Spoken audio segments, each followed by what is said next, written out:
Bismillahirrahmanirrahim. Assalamu alaikum second year and welcome to our online biology classes, and I'm your teacher Sadia Saqib. Today's topic is the continuation of the chapter number 25 man and his environment from the portion of ecology. और अपने इस chapter में हम पहले बहुत सारे topics के बारे में डिस्कशन कंप्लीट कर चुके हैं. हमने इकोलॉजी को डिस्कस किया, हमने इकोसिस्टम्स के बारे में थोड़ी सी ब्रीफली डिस्कशन की थी, फिर हमने बायोजियोकेमिकल साइकिल्स को देखा, flow of energy in the ecosystem and then succession. अपने आज के सेशन में हम कुछ इन्वायरमेंटल इश्यूज़ के बारे में डिस्कस करेंगे जो अब तकरीबन अलार्मिंग सिचुएशन की तरफ जा चुके हैं, जो ह्यूमन बींग्स के लिए, हमारे इन्वायरमेंट के लिए, हम सब के लिए काफ़ी ज़्यादा प्रॉब्लमेटिक सिचुएशन क्रिएट कर चुके हैं. तो इन इश्यूज़ को आज हम ब्रीफली डिस्कस करेंगे कि ये कौन से इश्यूज़ हैं और हम इनको किस तरह से कंट्रोल कर सकते हैं. ठीक है, so first of all we will discuss about the carbon dioxide and global warming. Increase concentration of carbon dioxide and it is increasing the global warming, जो कि अब एक बहुत ही सीरियस इशू बन चुका है हमारे प्लैनेट अर्थ के लिए. Carbon dioxide is one of the green house gas, right, which is increasing the greenhouse effect for our planet earth, for our environment. Right, now what is mean by greenhouse gas and what is the greenhouse effect? Actually ये यहाँ पे हम एक symbolic terminology use कर रहे हैं कि greenhouse effect क्या होता है. greenhouse effect usually जो है ये agriculture industry में field में farmers यूज़ करते हैं plants के लिए एक constant temperature maintain करने के लिए, ताकि टेम्परेचर में फ्लक्चुएशन ना आए और प्लांट्स की ग्रोथ के ऊपर उसका नेगेटिव इम्पैक्ट ना क्रिएट हो. तो that is basically the green house effect, लेकिन उसकी डिटेल में हम यहाँ नहीं जाएंगे. ये बेसिकली सिंबॉलिक वर्ड हमने यूज़ किया है. एंड कार्बन डाइऑक्साइड जो है ये ग्रीन हाउस इफेक्ट कॉज करने में बहुत इंपॉर्टेंट रोल प्ले कर रही है. कार्बन डाइऑक्साइड के अलावा यहाँ पे हमारे पास methane gas is also present in the atmosphere, some other pollutant gases जो कि इंडस्ट्रीज़ में से रिलीज़ हो रही हैं या जो ऑटोमोबाइल्स हैं उनमें उनके स्मोक में से रिलीज़ हो रही हैं, तो वो भी ग्रीन हाउस इफेक्ट को इंक्रीज़ करने में अपना रोल प्ले कर रही हैं. लेकिन specially we will discuss about the carbon dioxide, क्योंकि this is the most important green house gas. अब कार्बन डाइऑक्साइड की कंसंट्रेशन इंक्रीज़ किस वजह से हो रही है? अगर हम थोड़ा सा डिकेड्स बैक चले जाते हैं, अबाउट मिड 20th सेंचुरी में अगर हम देखें तो concentration of carbon dioxide was about 0.03% in the atmosphere, जो कि अब इंक्रीज़ हो चुकी है to 0.04%. So what are the positive factors और what are the reasons that are increasing the concentration of carbon dioxide in the atmosphere? इसमें कुछ natural causes भी हैं. नेचुरली कार्बन डाइऑक्साइड की कंसंट्रेशन इंक्रीज़ हो रही है, लेकिन उसमें ह्यूमन बींग्स का भी रोल है कि ह्यूमन एक्टिविटीज़ की वजह से भी एटमॉस्फेयर के अंदर कार्बन डाइऑक्साइड की कंसंट्रेशन इंक्रीज़ हो रही है. Right, so one by one in reasons के बारे में हम डिस्कस कर लेते हैं. Causes of increase of carbon dioxide in the atmosphere: burning of the fossil fuels. ठीक है, फॉसिल फ्यूल जो है ये हमारे पास एक मेजर सोर्स है एनर्जी प्रोडक्शन के लिए, और डिफरेंट फॉर्म्स में इसको यूज़ किया जाता है. पेट्रोलियम को यूज़ किया जाता है, गैस को यूज़ किया जाता है, पीट को यूज़ किया जाता है. तो इनकी जब बर्निंग होती है तो एनर्जी तो हम जनरेट कर रहे हैं, लेकिन उसमें पोल्यूशन भी इंक्रीज़ हो रही है, एयर पोल्यूशन इंक्रीज़ हो रही है, कार्बन डाइऑक्साइड रिलीज़ हो रही है. तो दैट कार्बन डाइऑक्साइड वो एक्यूमुलेट हो रही है हमारे एटमॉस्फेयर में, जो कि फिर ग्लोबल वार्मिंग के लिए रिस्पॉन्सिबल है. Then deforestation, definitely this is the human activity. हम फॉरेस्ट की कटिंग कर रहे हैं और उसकी बहुत सारी रीजंस हैं कि हमें टिम्बर की ज़रूरत है फर्नीचर के लिए, बिल्डिंग मटेरियल के लिए. उसके अलावा हमें अर्बनाइजेशन की वजह से, क्योंकि लैंड की ज़रूरत है, तो दैट्स वाई फॉरेस्ट की कटिंग हो रही है. तो that is called as deforestation. तो डिफॉरेस्टेशन के रिज़ल्ट में होता क्या है, क्योंकि आपको पता है कि प्लांट्स जो हैं ये कार्बन डाइऑक्साइड को यूज़ करते हैं अपनी फोटोसिंथेटिक एक्टिविटी के अंदर और ऑक्सीजन को रिलीज़ करते हैं. जब हम ट्रीज़ को कट करते हैं, प्लांट्स को कट करते हैं, डिफॉरेस्टेशन कॉज करते हैं, तो definitely plants are not there to consume the carbon dioxide, और उसके साथ साथ ऑक्सीजन की कंसंट्रेशन भी डिक्रीज हो जाती है. तो that is the factor which is increasing the concentration of carbon dioxide in the atmosphere. Then industrial revolution, क्योंकि इंडस्ट्रियल रेवोल्यूशन जो है ये बहुत ज़्यादा हो गया है और इंडस्ट्रीज़ में एडवांसमेंट की वजह से, ह्यूमन एक्टिविटीज़ की वजह से पोल्यूशन इंक्रीज़ हो रही है. तो that pollution is the source of carbon dioxide increase in the atmosphere.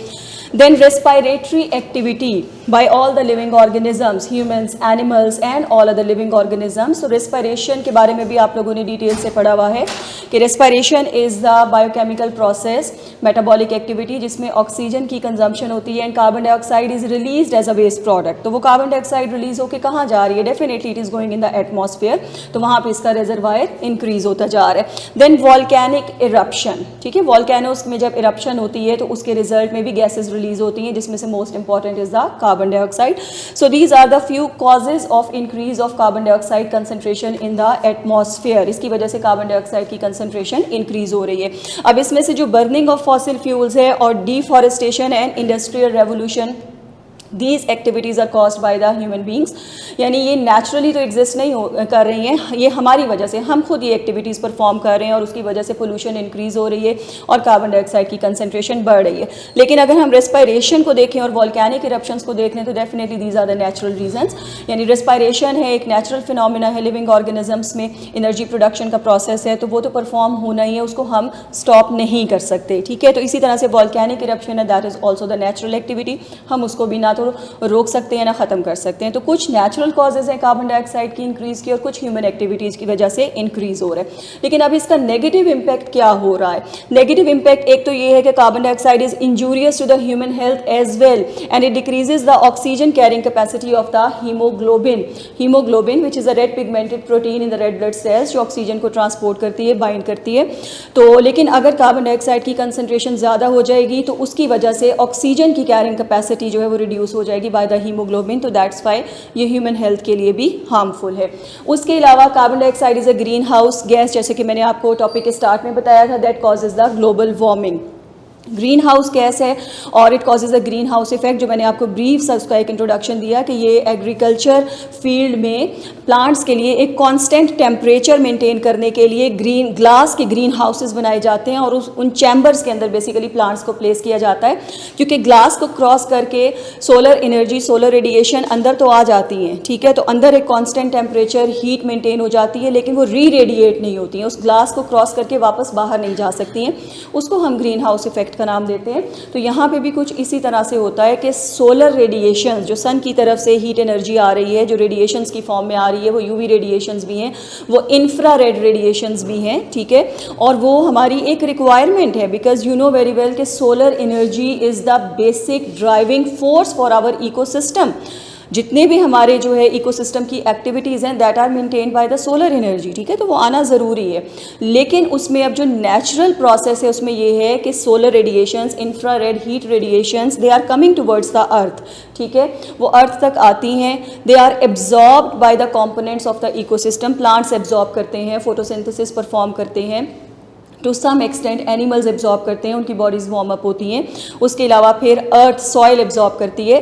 But most of the infrared और heat radiations they are reflected back. वो अर्थ की सरफेस को टच करती हैं. Suppose if this is the अर्थ,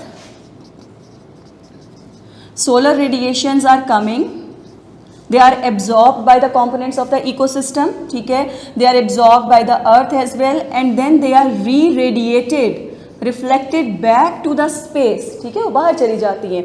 ये normal activity है, ठीक है, जितनी इकोसिस्टम को ज़रूरत है हीट एनर्जी की वो एब्जॉर्ब हो जाती है, बाकी की रेडिएशन जो है वो रिफ्लेक्ट बैक हो जाती हैं.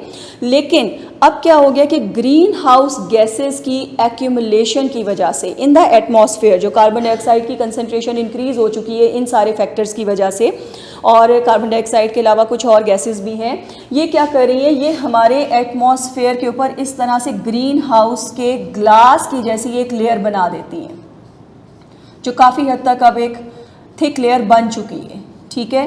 तो उसके रिजल्ट में क्या होता है कि जो रिफ्लेक्टेड रेडिएशंस थी वो इस कार्बन डाइऑक्साइड और दूसरी ग्रीन हाउस गैसेस की लेयर को टच करके ये दोबारा से अर्थ की तरफ वापस आ जाती है.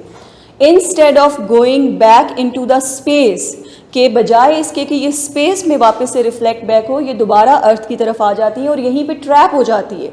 ये हीट एनर्जी यहाँ पे ट्रैप हो जाती है, ये हमारे एटमॉस्फेयर से बाहर ही नहीं निकल पाती है. तो जिसका एक ओवरऑल इफेक्ट क्या होता है कि अर्थ का, हमारे एटमॉस्फेयर का, हमारे प्लैनेट अर्थ का टेम्परेचर आहिस्ता आहिस्ता इंक्रीज कर रहा है. There is an increase in the average temperature of the planet Earth and this phenomena is basically called as global warming, कि हमारा प्लैनेट अर्थ जो है it is becoming warm and warm day by day, ठीक है, क्योंकि ये जो activities हो रही हैं increase in the concentration of carbon dioxide, definitely ये रुकेंगी नहीं, ये कंटिन्यूसली ये परफॉर्म हो रही हैं और इसके रिजल्ट में कार्बन डाइऑक्साइड की कंसंट्रेशन भी इंक्रीज़ हो रही है, तो that is causing the global warming. और ये एक बहुत सीरियस इशू है, सीरियस इन्वायरमेंटल इशू है, जिसके इफ़ेक्ट्स अब हमें ह्यूमन बींग्स को नज़र आना स्टार्ट हो चुके हैं, ठीक है।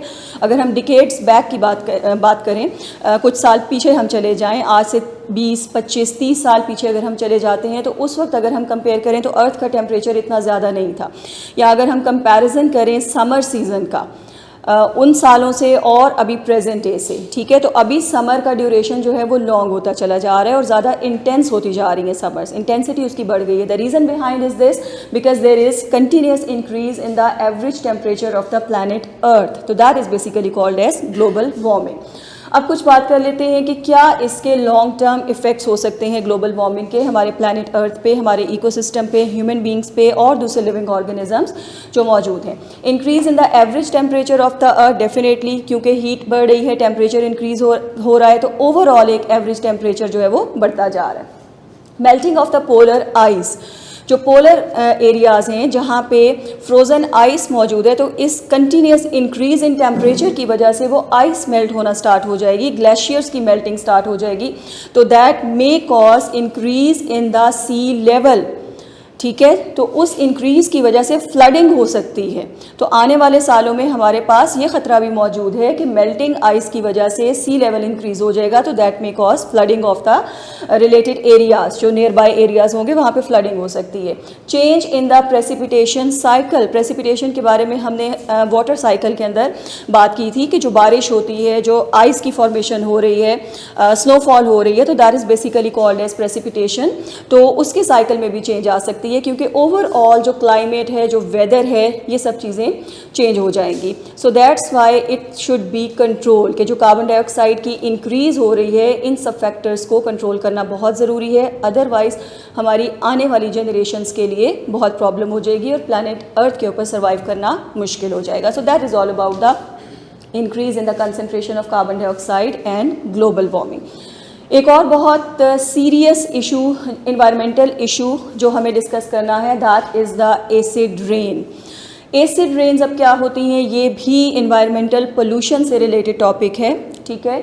Acid rain as a name is indicating, rainfall हो रही है but that is acidic in nature, right, तो वो एसिडिक नेचर में किस तरह से कन्वर्ट हो जाती है, क्योंकि जो नेचुरल रेनफॉल होती है, जो प्रेसिपिटेशन होती है, वो तो एसिडिक नहीं होती है, तो डेफिनेटली इसमें कोई ना कोई मैकेनिज्म इन्वॉल्व हो रहा है जिसकी वजह से रेन वाटर जो है वो एसिडिक वाटर में कन्वर्ट हो जाता है। So how it happens, oxides of sulphur and nitrogen react with water vapours in the atmosphere to form sulphur dioxide and nitrogen dioxide, right. इसके बारे में हम सबको अच्छी तरह से पता है कि हमारे एटमॉस्फेयर में डिफरेंट गैसेज आर प्रेजेंट और गैसेज के साथ साथ वाटर वेपर्स भी मौजूद हैं, ठीक है, तो वाटर वेपर्स मौजूद हैं और एयर पोल्यूशन जब होती है, ट्रांसपोर्ट, ऑटोमोबाइल्स में से स्मोक जब एटमॉस्फेयर में जाता है, तो उसमें there are present oxides of sulphur, oxides of nitrogen and various other compounds, toxins मौजूद होते हैं। तो जब वो एटमॉस्फेयर में मौजूद वाटर वेपर्स के साथ रिएक्ट करते हैं तो उस रिएक्शन के रिजल्ट में various acids are form. For example nitrogen dioxide, these are the oxides of nitrogen and they combine with the water vapours in the atmosphere, तो हमारे पास नाइट्रस एसिड और नाइट्रिक एसिड की फॉर्मेशन होती है। इसी तरह से सल्फर डाइऑक्साइड है, जब ये वाटर वेपर्स के साथ रिएक्ट करते हैं तो हमारे पास sulphuric acid and sulphuric acid की फॉर्मेशन होती है। तो ऊपर एटमॉस्फेयर में इनकी कंडेंसेशन का प्रोसेस होता है, नॉर्मल जो आपने सारा वाटर साइकिल पढ़ा था, क्लाउड फॉर्मेशन होती है। तो उस कंडेंसेशन के रिजल्ट में फिर प्रेसिपिटेशन की एक्टिविटी होती है, बारिश होती है, रेनफॉल होती है, स्नोफॉल होती है। तो वो वाटर वेपर्स अब एसिडिक नेचर में कन्वर्ट हो चुके हैं, they have formed acids, nitric acid है, सल्फ्यूरिक एसिड है। तो जब बारिश का पानी ज़मीन की तरफ आता है तो साथ ही साथ ये एसिड्स भी उस रेनफॉल में शामिल होते हैं, तो ऐसी रेन को हम एसिडिक रेन का नाम देते हैं, ठीक है। अब इसके क्या क्या हार्मफुल इफेक्ट्स हो सकते हैं हमारे एनवायरनमेंट के ऊपर, इकोसिस्टम पे और लिविंग ऑर्गेनिजम्स पे। Increase in the acidity of the soil, ठीक है, क्योंकि ये एसिडिक वाटर है तो जब ये सॉइल के अंदर एब्जॉर्ब होगा तो ये उसकी एसिडिटी को इंक्रीज कर देगा, डेफिनेटली वो वहाँ पे मौजूद लिविंग ऑर्गेनिजम्स, एनिमल्स, प्लांट्स के लिए हार्मफुल है। Harmful for the aquatic life, right, जो वाटर है, वाटर के अंदर लाइफ एग्जिस्ट कर रही है, एनिमल्स हैं, प्लांट्स ग्रो कर रहे हैं, माइक्रो ऑर्गेनिजम्स हैं, वो भी जब इन एसिड्स को एब्जॉर्ब करेंगे तो उनकी हेल्थ के ऊपर भी नेगेटिव इफेक्ट होगा। Then harmful for the buildings, right, जो हमारी बिल्डिंग्स हैं, जो इंफ्रास्ट्रक्चर है उस वो भी जब एक्सपोज होते हैं एसिड रेन्स में तो उनके लिए भी ये हार्मफुल हो जाता है। And it may cause the stone cancer. Stone cancer की जो टर्मिनोलॉजी है ये किस चीज़ को रिप्रेजेंट करती है कि जो बिल्डिंग मटेरियल है, जो उसकी वॉल्स हैं, उसकी जो कंक्रीट है, उसमें जो स्टोन यूज़ हुआ हुआ है वो आहिस्ता आहिस्ता कोरोड होना स्टार्ट हो जाता है। इट्स करोजन स्टार्टेड, ठीक है, किस वजह से? Continuous exposure to the acid rains. जिन इलाकों में एसिड रेन्स बहुत ज़्यादा होती हैं और किन इलाकों में होती हैं जहाँ पे एयर पोल्यूशन ज़्यादा होती है, राइट, तो वहाँ पे फिर ये बिल्डिंग्स जो है वो आहिस्ता आहिस्ता डैमेज होना शुरू हो जाती है। तो that is basically called as stone cancer, ठीक है। इसी तरह से they can also cause diseases in the humans जब एसिड रेन्स में अगर कंटिन्यूसली एक्सपोज होते हैं तो इनमें भी कुछ डिसऑर्डर्स क्रिएट हो सकते हैं। फॉर एग्जांपल नर्वस डिसऑर्डर्स हो सकते हैं, डाइजेस्टिव डिसऑर्डर्स हो सकते हैं, रेस्पिरेटरी डिसऑर्डर्स हो सकते हैं, डिपेंडिंग अपॉन द कंडीशन कि उन्होंने कितनी एसिड रेन को एब्जॉर्ब किया है या कितने एसिड्स उनकी बॉडी के अंदर जा चुके हैं, ठीक है। Okay, second year another very important environmental issue जिसके बारे में अभी हम डिस्कस करने जा रहे हैं that is the ozone layer depletion, ठीक है। ओजोन लेयर डिप्लीट हो रही है, इसकी कंसंट्रेशन कम होती जा रही है या इसकी थिकनेस रिड्यूस होती जा रही है gradually with the passage of time by the human activities. सबसे पहले आपको ये पता होना चाहिए what is mean by ozone. हम ओजोन के बारे में डिस्कस करेंगे कि ओजोन है क्या, और आप में से बहुत सारे लोगों को इसके बारे में पहले से आइडिया भी होगा, आपने अपनी जूनियर क्लासेस में भी ओजोन के बारे में सुना होगा, पढ़ा होगा, क्योंकि ये अब एक बहुत ही कॉमन एनवायरमेंटल इशू बन चुका है जिसके बारे में दुनिया भर में बहुत ज़्यादा बात होती रहती है, तो इसलिए आप इससे यकीनन फैमिलियर होंगे। लेकिन फिर भी हम ब्रीफली इसको डिस्कस कर लेते हैं what is mean by ozone, फिर हम इसके इफेक्ट्स के बारे में बात करेंगे। Ozone is a bluish gas present 10 to 50 kilometres above the earth in the stratosphere, ठीक है। हमारे अर्थ की सरफेस से ऊपर तकरीबन 10 to 50 किलोमीटर्स ऊपर अगर हम चले जाएं तो हमें जो ब्लूइश लेयर नज़र आती है हम इसको खुद भी ऑब्जर्व कर सकते हैं, that is basically called as ozone, ठीक है। और 0.1 पार्ट्स पर मिलियन ये स्ट्रेटोस्फेयर में इस परसेंटेज में एग्जिस्ट कर रही है, और लोअर एटमॉस्फेयर में 0.02 पार्ट्स पर million in the lower atmosphere ozone is present.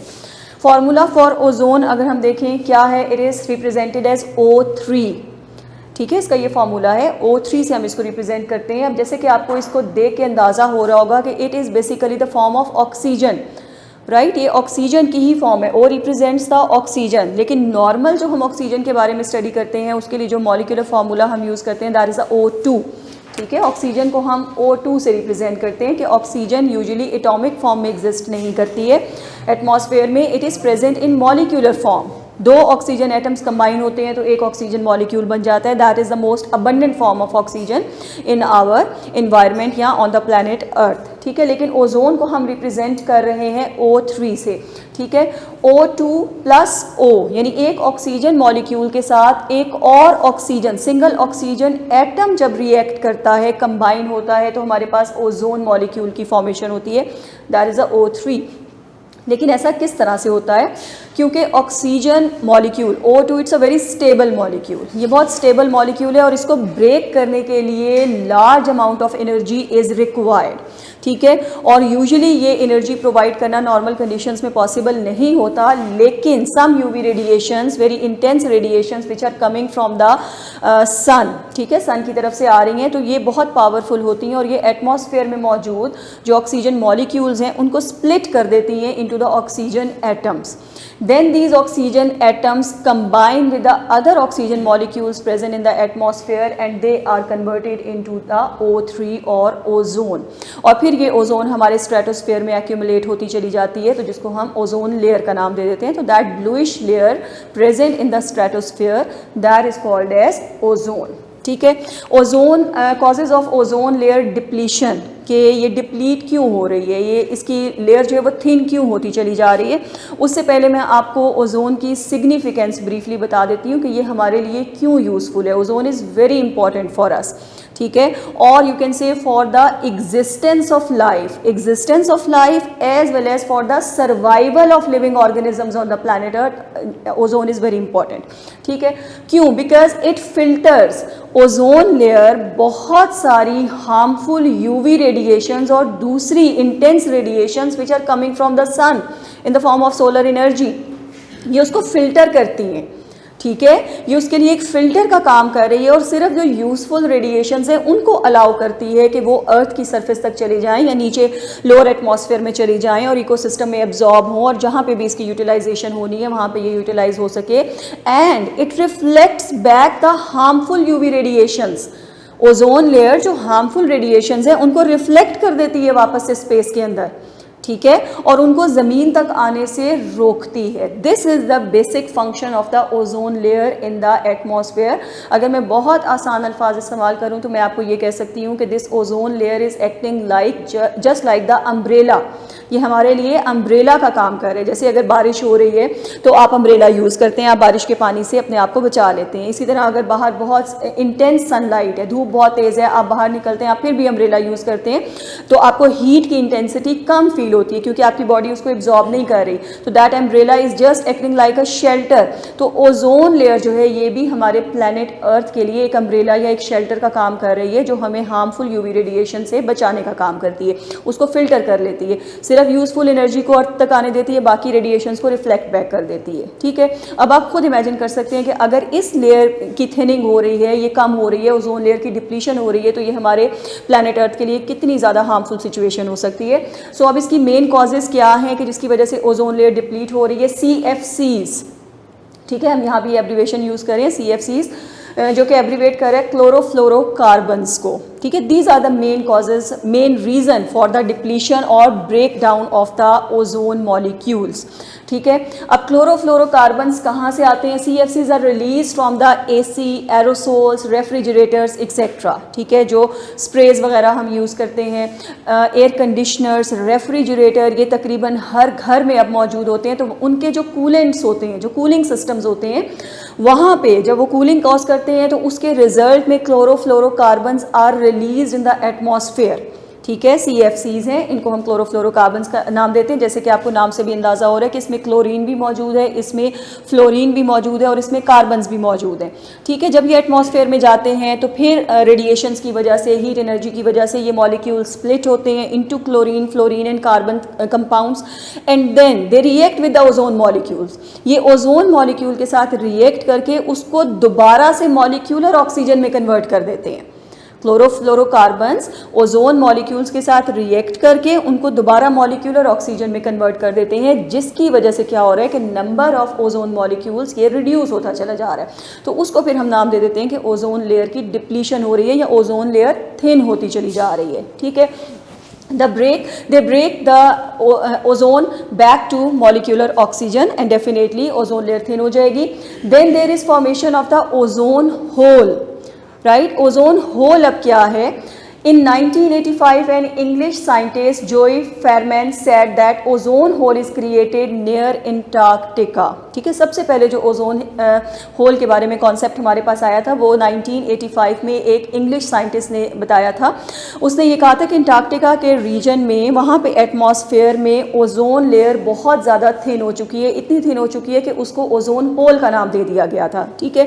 फिर लेटर ऑन, फिर जैसे जैसे स्टडी होती गई तो फिर पता चला कि वाकई ऐसा हो रहा है कि not only near the Antarctica बल्कि प्लैनेट अर्थ पे और भी बहुत सारे एरियाज़ में ओजोन लेयर थिन होती चली जा रही है। अब हम इसको खुद इमेजिन कर सकते हैं कि अगर हमारी ये शेल्टर, हमारी अम्ब्रेला इसमें होल हो गया है, वो थिन हो गई है, तो डेफिनेटली ये जो फिल्ट्रेशन का काम कर रही थी, ये हार्मफुल रेडिएशंस को ब्लॉक कर रही थी, वो सारी ultraviolet radiations, harmful radiation ज़मीन तक आना शुरू हो जाएंगी and they are very very harmful for the living organisms. ये उनको डैमेज कर सकती हैं, उनमें डिजीज़ कॉज कर सकती हैं, उनमें म्यूटेशंस कॉज कर सकती हैं, उनको डिस्ट्रॉय कर सकती हैं।